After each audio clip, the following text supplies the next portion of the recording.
The West has embarked on a radical self-critique. And my sense is, it's gone too far. First of all, I am a clinical psychologist and a professor.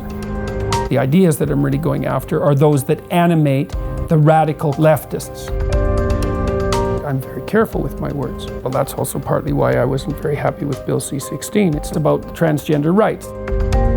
But it's also about the government's decision to compel the contents of voluntary speech. It's like, sorry, no. No politics in the realm of compelled speech, especially not if you're motivated by your goddamn ideology. We have to be able to say what we have to say badly! I don't think there's anything you can do to me to get me to abide by that law. Please.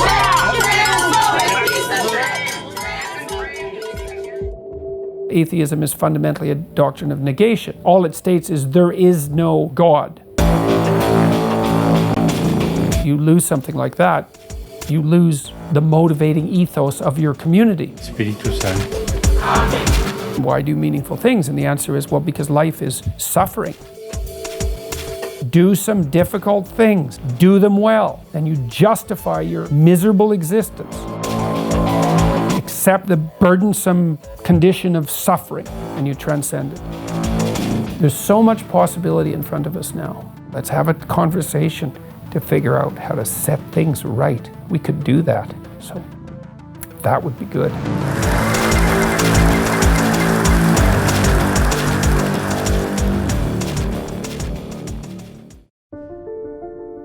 They say that the human race is doomed, that we have lost touch with our true nature, that the media has corrupted us, and that the planet has no future. I disagree. I believe that humanity is full of hope, and that our salvation lies within each one of us. My name is Brian Rose, and my job is to listen, the oldest method of learning known to man. Each week I seek out individuals that are changing the world, people who are living and thinking in a different way. Their stories will challenge your beliefs, make you question your choices, and perhaps inspire you to change. I never planned on doing any of this, but now I can't stop. Join me on this mission and make humanity something we can all be proud of. It's time for you to man up, to once and for all, tell your mind who the fuck is boss. I need a fucking answer. What's it gonna be? I don't know what it is about this fucking sport, but it attracts people that really need to do deep work on themselves. I failed in this city. All these bad memories. I never really felt like I gave a fuck about me or my life. I almost killed myself, Think about something that is going to drive you when it really hurts. Some kind of demon you want to fight. This is not Pussy Man, this is Iron Man. Under pressure reveals true character. What are you gonna do? You're gonna be in Chattanooga May 20th or what?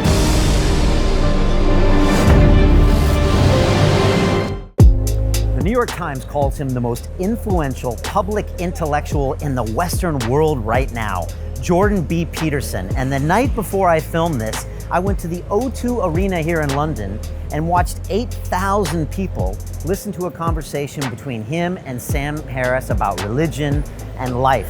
Incredible. The last time I was at that arena, I saw Beyonce on stage.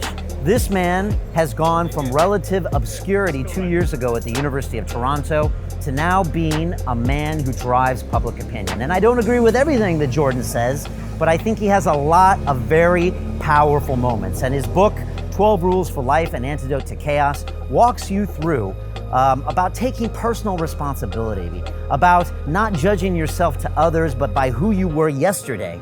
And I just love a lot of his core values and his real reliance on storytelling and how it's really part of our DNA. I really enjoy my time with Jordan. I think he's just going to continue to get bigger and more influential in this world. And I like the fact that we have someone unique here having a debate, and it says a lot for long form content, something we've been doing here for 7 years at London Real.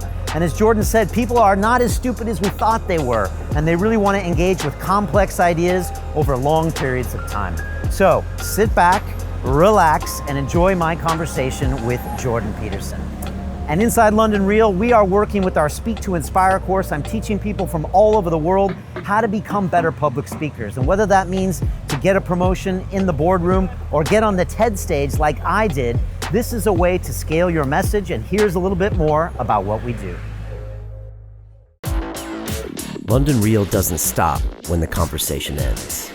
You see, that's when we get started. Because everything begins with a thought, and then comes the action. The London Real Academy is our global transformation platform. Here we bring together thousands of students from over 75 countries. Whether you want to build a profitable business from your passion, or learn to speak to inspire, or broadcast yourself with your very own podcast, or accelerate your life to become a high-performance person, we have the online accountability course and personal mentoring program that will make your dream a reality. Join us, and we'll take your life to the next level, together. Our next accelerator course is starting soon.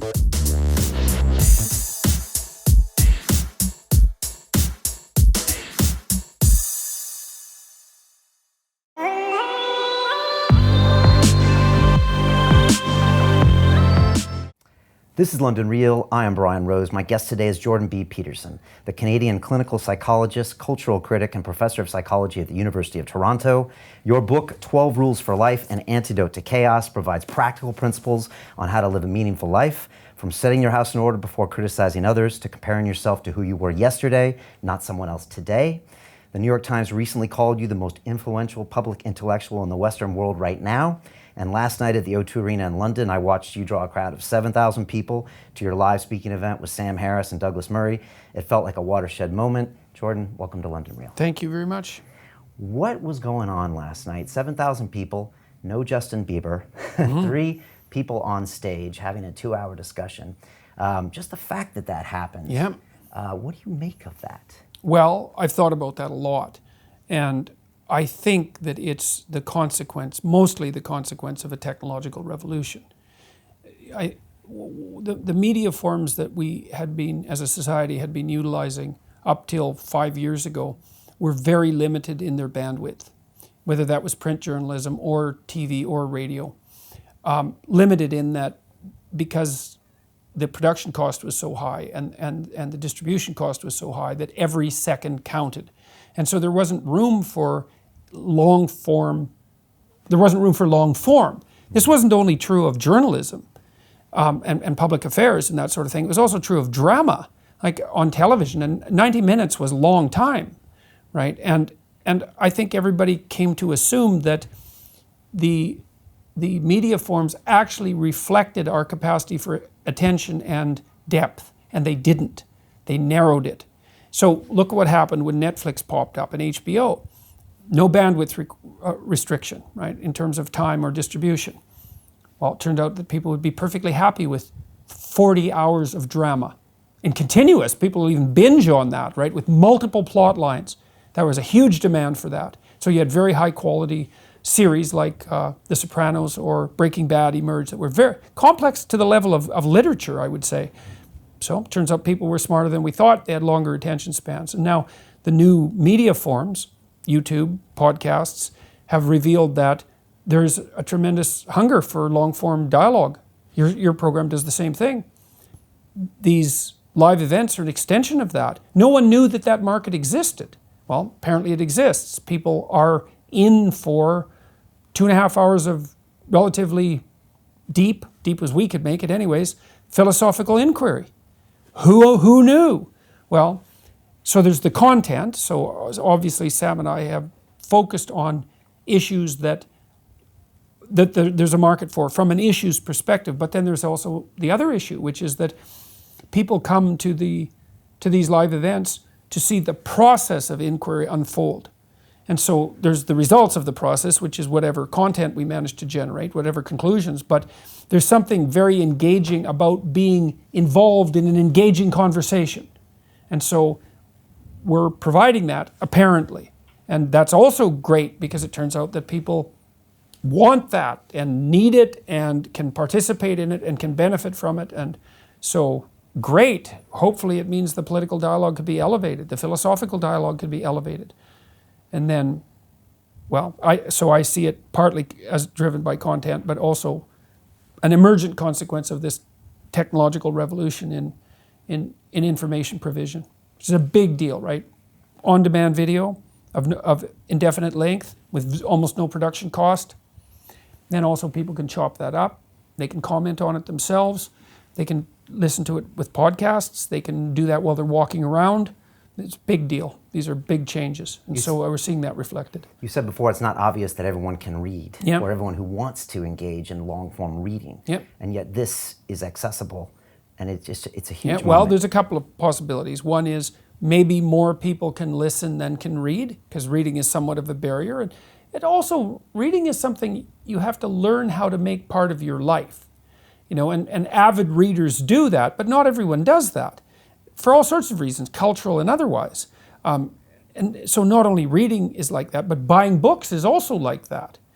Now, but listening, man, everybody can listen.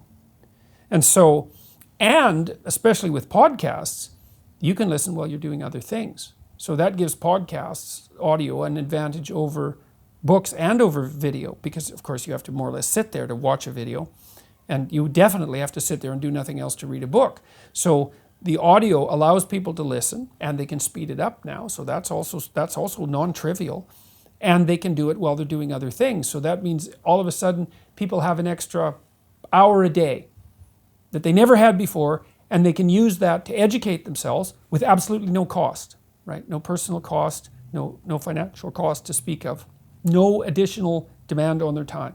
So like you figure, let's say it's an hour a day for the typical person. Well, you only have 6 to 7 hours a day that you can make productive use of, because you're eating and cleaning and doing all the things you have to do to stay alive, and sleeping for 8 hours. It eats up most of the day. Now, all of a sudden, 10% of your life has been freed up so that you can investigate more complex issues if you have a mind to. Turns out that people do have a mind to. So, great.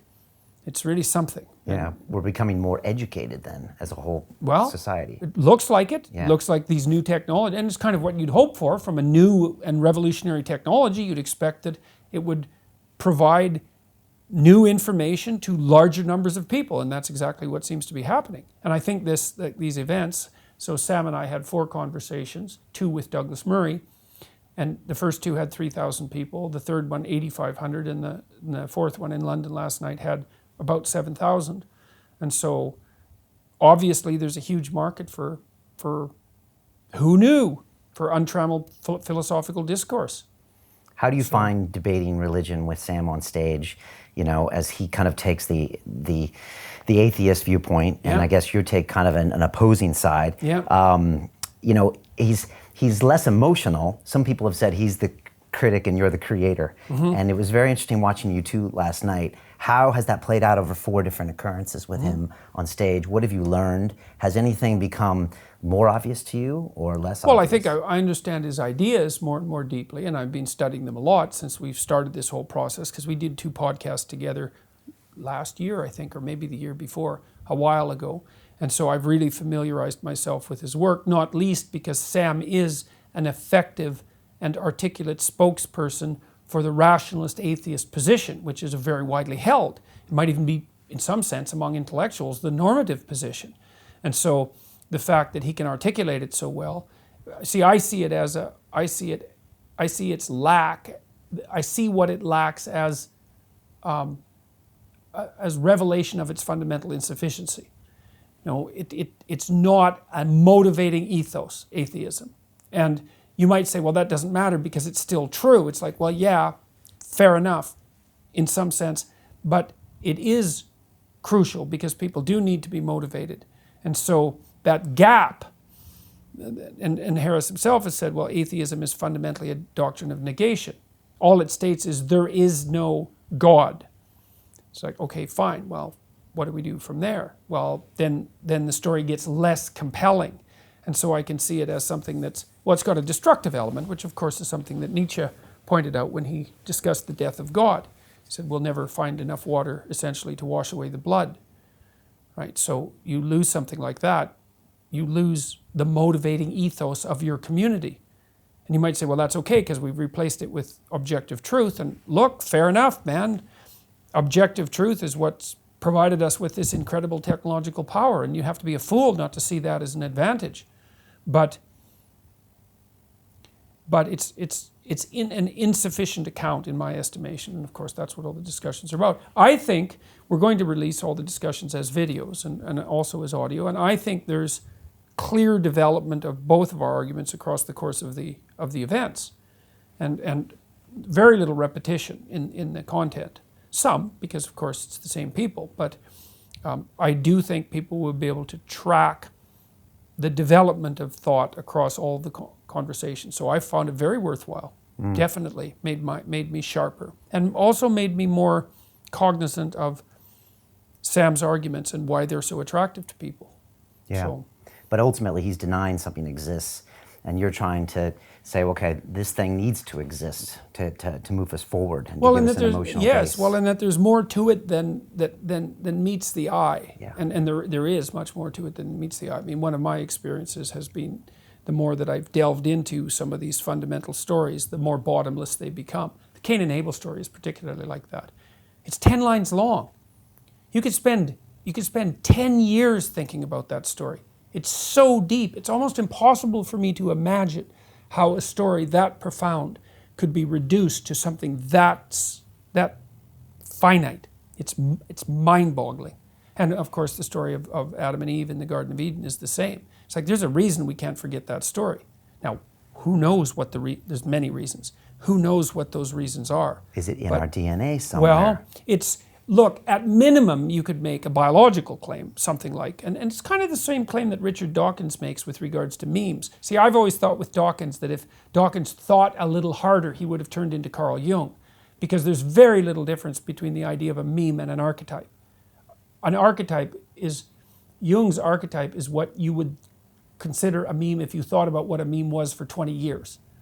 Right, so Dawkins came up with this interesting idea, the meme. It's like, yeah, but that's an idea that needs to be fleshed out a lot, because then you might think, well, there's a hierarchy of memes.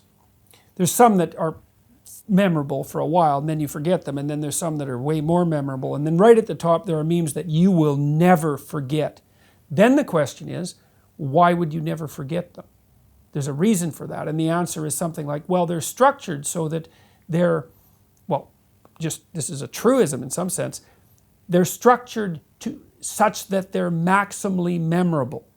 But then that begs the question, why are they maximally memorable? Why is it that your memory is structured to not forget exactly that?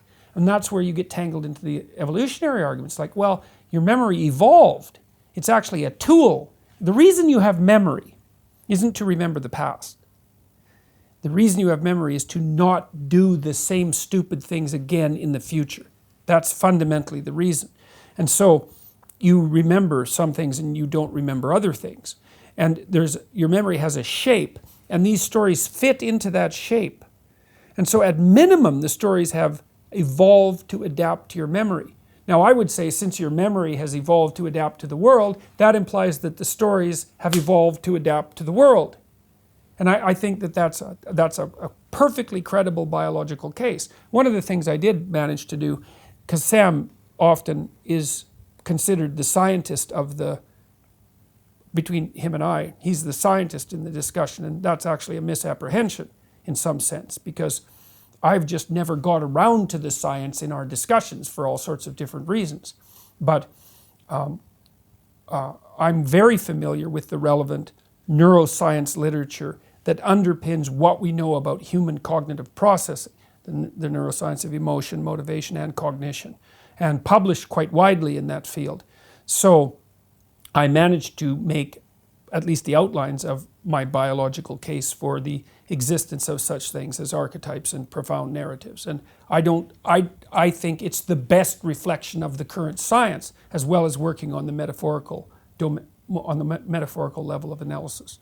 But people will be able to judge that for themselves once we release the videos, and that should be something in August, sometime in August, once they're produced properly and the sound is edited and all of that. And these archetypes help us survive at the end of the day. Well, that's the argument, is that, Right. well, great stories are patterns of adaptive behavior. They're representations of patterns of adaptive behavior. And they work at multiple levels of, that's called, I don't know how to pronounce it, I've only read it, polysemy, Polysemy. The fact that a great story is true at multiple levels of analysis simultaneously. And you see this even in popular culture, like if you watch a show like The Simpsons, an animated show, kids can watch it, but there's content for adults. You can interpret it at different levels of analysis. And truly great stories can be interpreted at multiple levels of analysis simultaneously. That's actually what gives them depth. So when you say a story is deep, it's, well, here's a meaning. Oh, look, here's another. Oh, look, here's another one. And then the meanings often exist in parallel with one another. And great stories, and the really archetypal stories are like that. The story of Moses, for example, that's an archetypal story. The idea that people escape from tyranny, go through a crisis, spend time wandering in the desert, are moving towards a better place. It's like that's the story of life, and it's encapsulated in that story. I'm going to do a bunch of lectures on the Exodus stories sometime in the next year. So I already went through Genesis, which seemed to be was certainly very useful for me, and lots of people seem to like it. You started talking about your father last night and said you really hadn't talked about that before, and I think it kind of got lost, but talking about how sons kind of emulate and maybe meme their fathers, and how this over time has kind of become maybe a representation of a godlike figure. But you kind of got cut off there, and I was wondering if you could just talk a little bit more about that. Well, one of the things I tend to do is to look at symbolic representations through the lens of evolutionary biology, rather than assuming that these representations are mere superstitions or play no functions. Like we have the idea that there's a deity that's father-like. So it's a disembodied spirit in some sense, that's eternal, that has paternal characteristics. It's like, okay, well, strip it of its metaphysics, only I'm not saying that fundamentally you have to strip it of its metaphysics. I'm not making that claim. I'm saying if you strip it of its metaphysics and just look at it as a biological phenomena, it's like, well, what might the idea that there's an eternal paternal spirit, what might that be a reflection of? Well, it's like, well, there's you imitating your father, but your father imitated his father, and his father imitated his father. And so in some sense, what your father actually imitated was the pattern of fathers across time.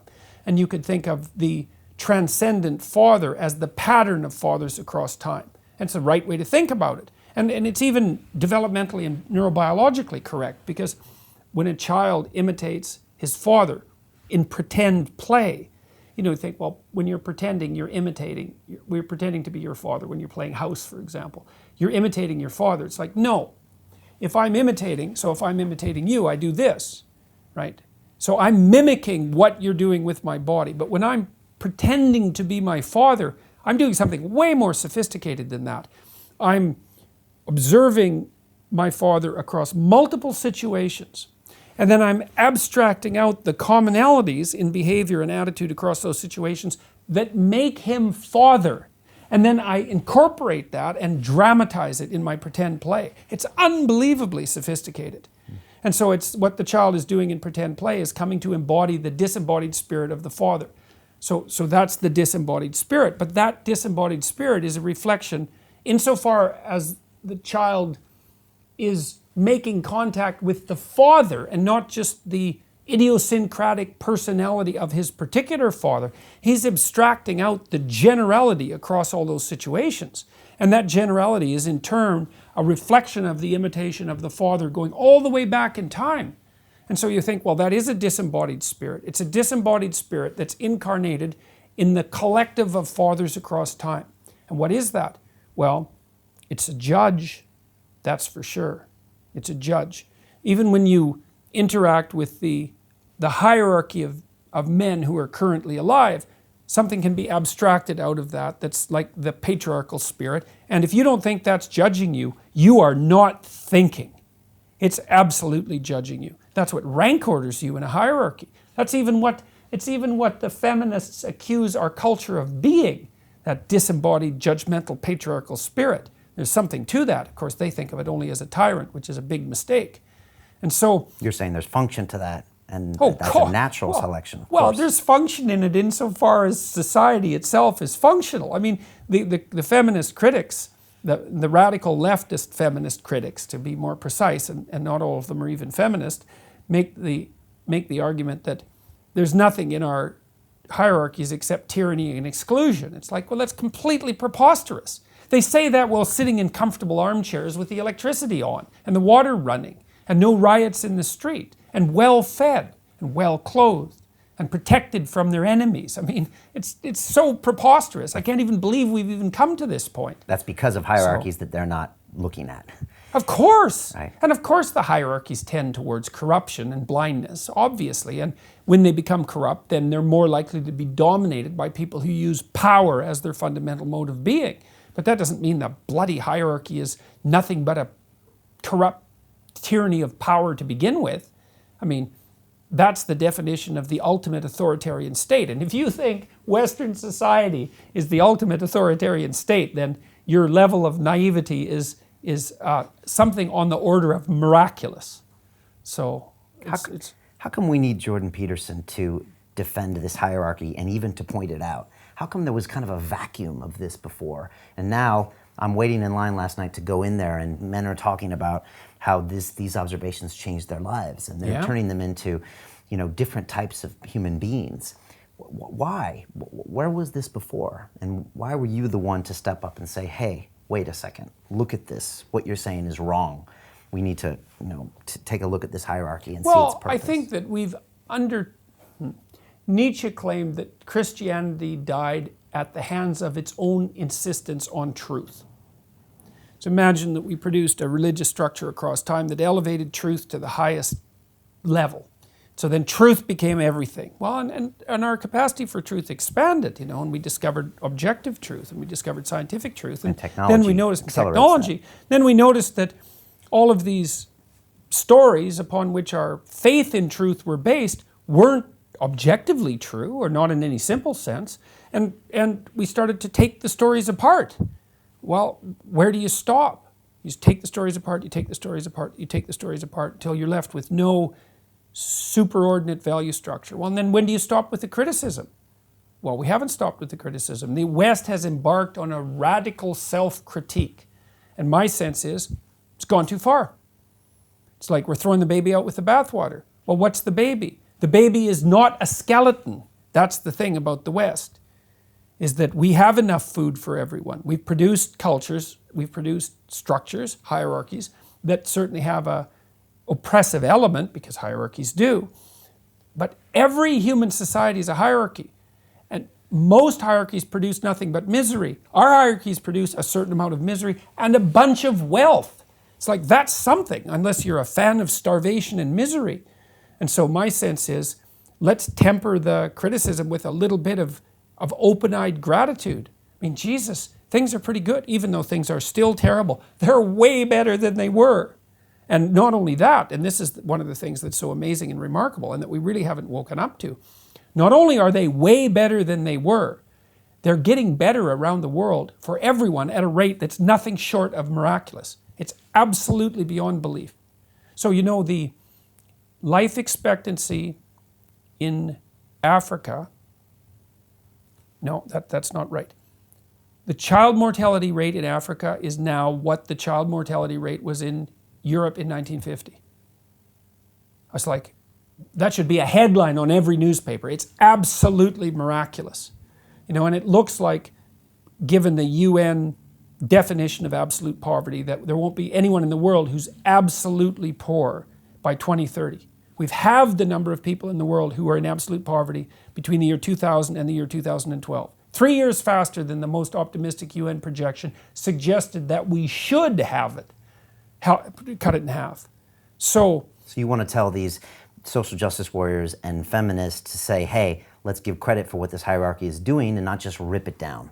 Well, for no apparent exactly. reason. It's like, well, let's be sensible about this. Okay, so let's talk about hierarchies, which I do in the first chapter. First of all, I say, look, let's start with the notion that hierarchy is not the secondary consequence of the West or the patriarchy or capitalism. That's wrong. Okay, how do we know it's wrong? Well, animals organize themselves into hierarchies. So it's obviously not a mere consequence of human construction, much less human construction of Western society over the last 500 years. It's in animals. Well, how long has it been around? Well, how about 350 million years? How's that for not a consequence of capitalism? Yeah, that's pretty damn solid. And so that's why I talk about the relationship between crustacean hierarchies and the simple crustacean nervous system and our nervous system, which share a number of quite remarkable similarities. And the point isn't that we should behave like lobsters and all the idiotic criticisms. It's that there's a neurobiological continuity that demonstrates that hierarchies are so ancient that our brains have adapted to them as if they are permanent elements of reality. And that's part of the archetype of the father, actually, is the permanent reality of the hierarchy. So the question is, well, why are there hierarchies? And the answer is, well, there's an answer for animals and there's an answer for humans. It's you have to organize a hierarchy when you're pursuing scarce resources, because otherwise it's just a war. That's the alternative. There's either a hierarchy of access, which is why chickens have a pecking order. The top chickens eat first. Doesn't mean the bottom chickens don't eat, although it does mean that if there's not enough food.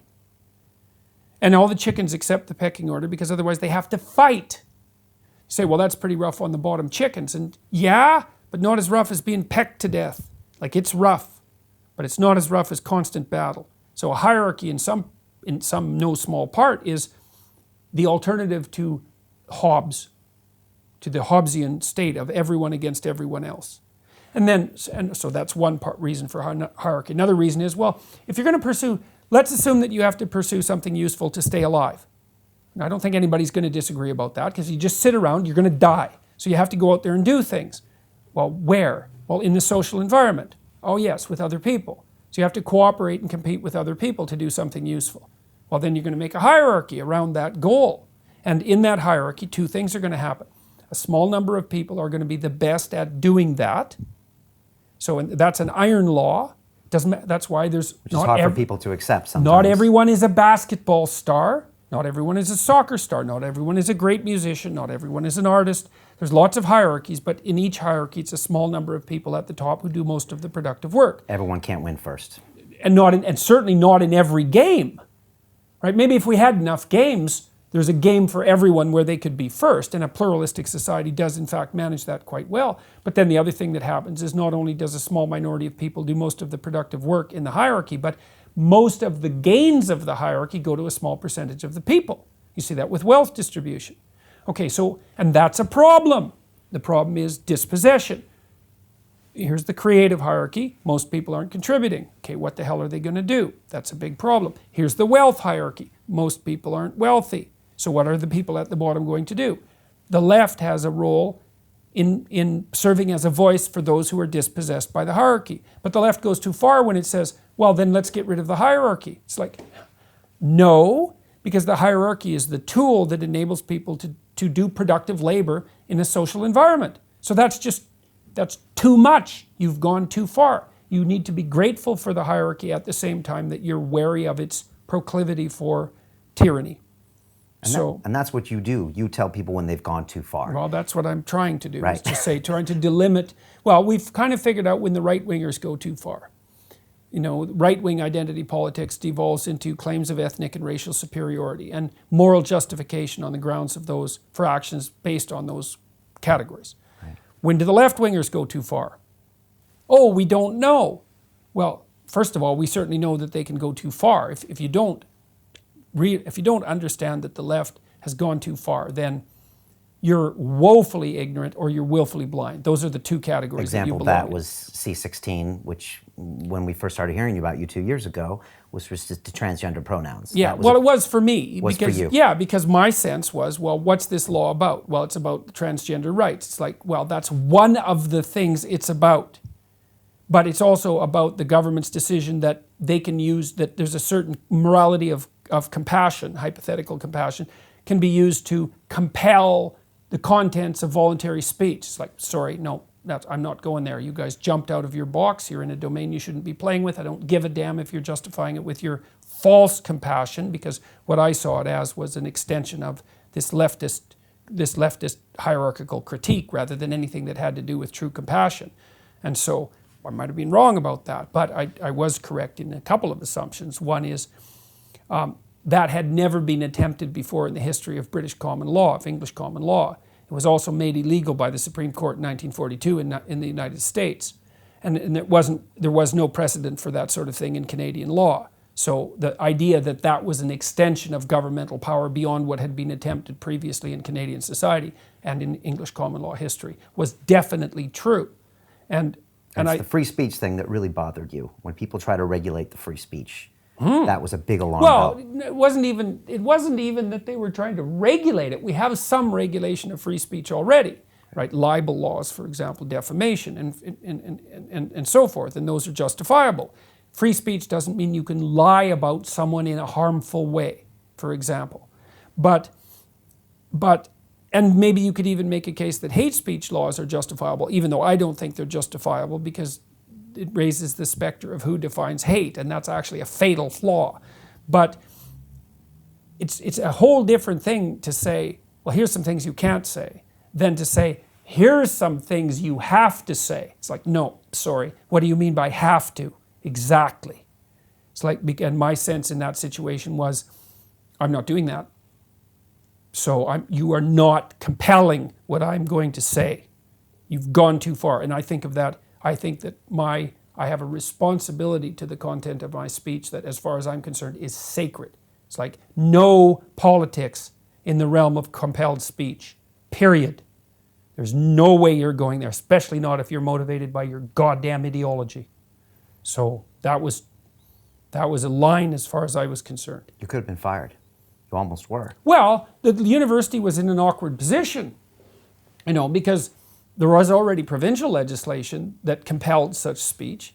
And so now it was moving to the federal level. I made the case in the videos that I might have been breaking the law by making the videos criticizing the legislation, because as far as I could tell when I read the surrounding policies, that was one implication.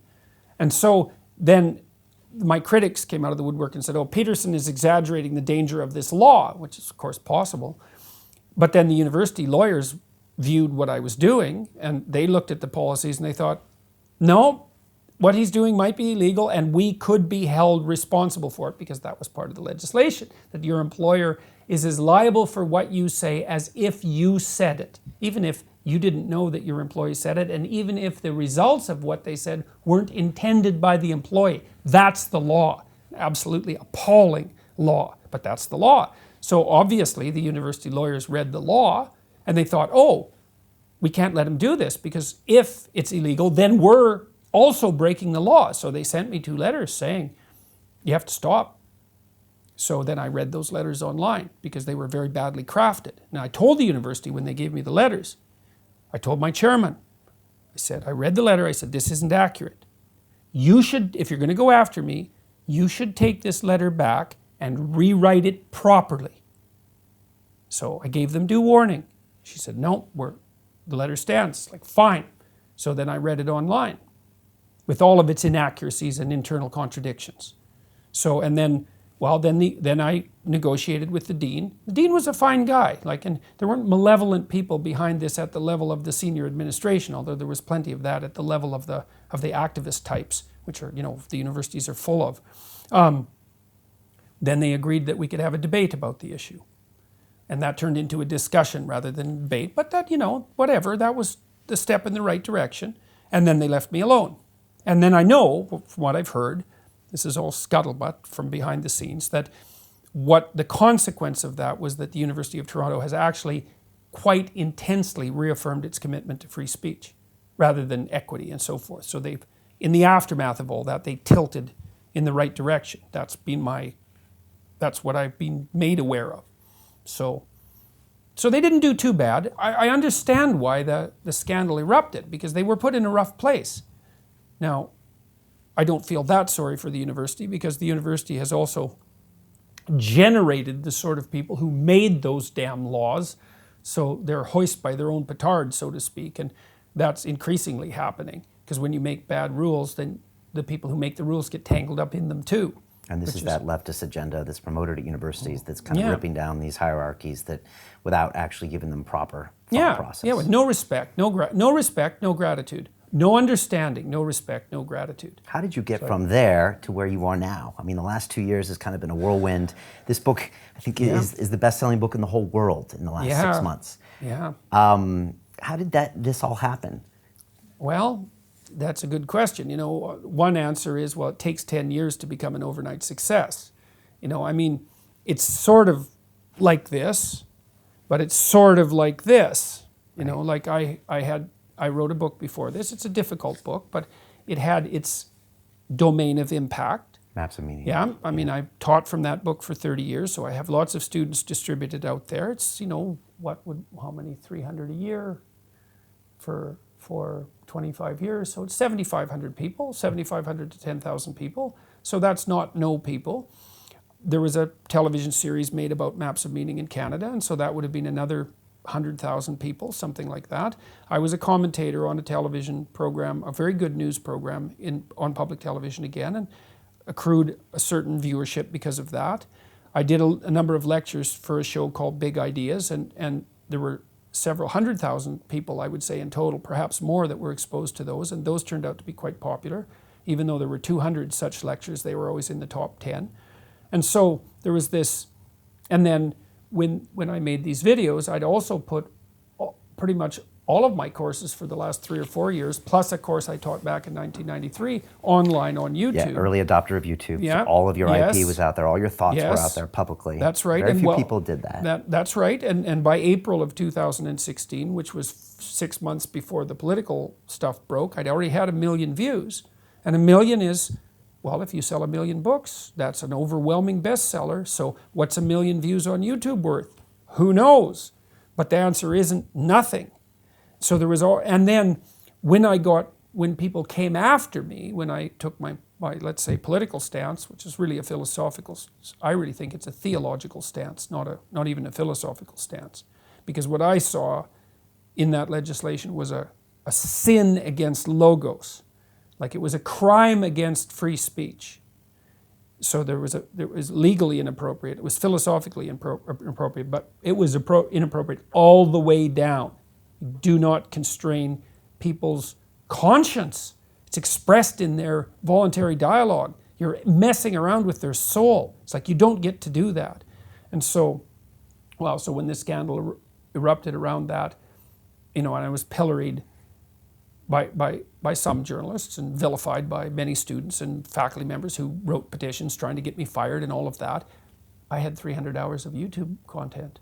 And so people could go, well, who is this man who's probably crazy, because like any Canadian that criticizes the Canadian legislative system is probably unhinged because it's a pretty good country. It's not the sort of thing we're accustomed to in Canada, worrying about our legislation.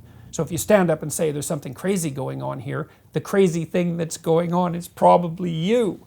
But you're not the typical Canadian. Yeah, well, perhaps not. But I had all those YouTube videos online, so people could go and see what kind of reprehensible creature I was. And it turned out that, you know, I'd made everything I said to students fundamentally in my whole teaching career completely accessible publicly. And there were no smoking pistols. So that put people in a kind of a conundrum. It's like, well, he isn't obviously a radical of any sort. Well, I am in some sense, but not in any conventional sense. Right. Unconventional radical, I suppose. And then on top of all this, you kept doubling down and going and putting yourself out there, putting your ideas out there, developing everything further, writing books. So, you know, you kind of put the pedal to the metal. When the book was well underway when all of this happened, you know, because I'd been writing 12 Rules for about the last 4 years, something like that. But yeah, you know, things, well, what the first event that was really part of the snowball, there's this old saying, you know, from those who have nothing, everything will be taken. It's Matthew principle. To those who have everything, more will be given. At some point, you hit this positive feedback cycle where one thing reinforces another thing. And the first of those, the first manifestation of that was probably the views on YouTube, the 1 million views, or maybe it was 1.5 million by the time I made those other videos. It's like, that's a lot, 1 million. It's 1 in every 7,000 people. It's a lot, it's a big number. So that was already there. But then there was a demonstration, first of all, a demonstration against me at the university, and then a pro-free speech demonstration that I was invited to speak at. So I went and spoke at it, and the activists really disrupted it. They swiped the microphone and blasted white noise, and most of them were just, you know, kids, young adults protesting.